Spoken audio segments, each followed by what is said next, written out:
के अरे भन्ने साथी के आएर रङ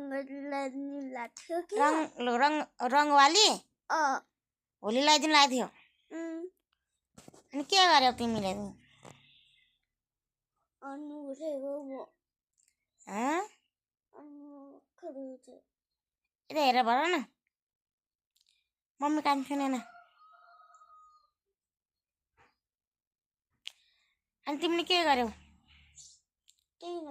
दिदी नलाइदिनु रङ भन्यौ कि लगाइराख्यो रङ लगाइमाग्यौ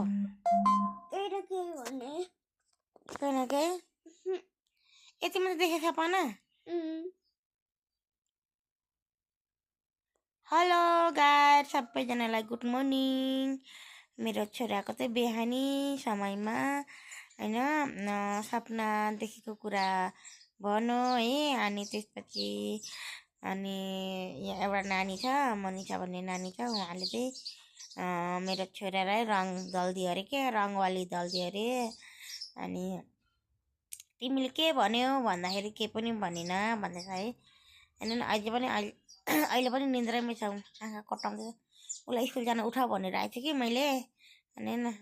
सुतिरहेको छ अनि म पनि सुतिरहेको छु अब उठ्छु उठेर खाना दिन्छु गाई है अनि हजुरहरूले कतै बच्चाहरूको पनि यस्तै ह्याबिट होला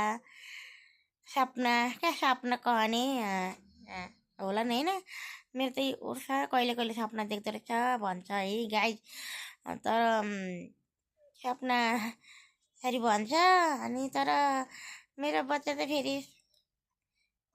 उठ्दैन क्या हात पात्दैन न उठाउँदा पनि उठ्दैन अनि यसलाई उठाउनु पर्छ अब उठाएर अनि हात मुख धोएर अनि खाना खुवाएर स्कुल पठाउनु पर्ने छ गाई चाहिँ 8:04 भइसक्यो हस् त सबैजनालाई शुभ बिहानीमा सबैजनालाई अन्त आरामै हुनुहोला अनि आरामै हुनुहोला स्वास्थ्य राम्रो गर्नुहोला फुर्तिलो भनेर भन्न चाहन्छु र तर हाम्रो काठमाडौँमा चाहिँ हाम्रो यो के भन्छ चुनावमा टन्टलापुर घाम आएको थियो चुनावको भोलिपल्टदेखि काठमाडौँमा घाम छैन है गाई धुम्म भएको छ धुम्म भइरहेछ यो वायुमण्डल के धुवाँहरू उडिरहेको जस्तै देखिन्छ ढुसी हाम्रोतिर त ढुसी लागेको भन्छ तर यता चाहिँ ढुसी लागेको होइन है वायुमण्डल के भन्छ धुवाँ उडिरहेको हुन्छ जस्तो देखिन्छ घाम छैन के यो भोट हालेदेखि यो भनौँ खुसी छैन है कोही पनि खुसी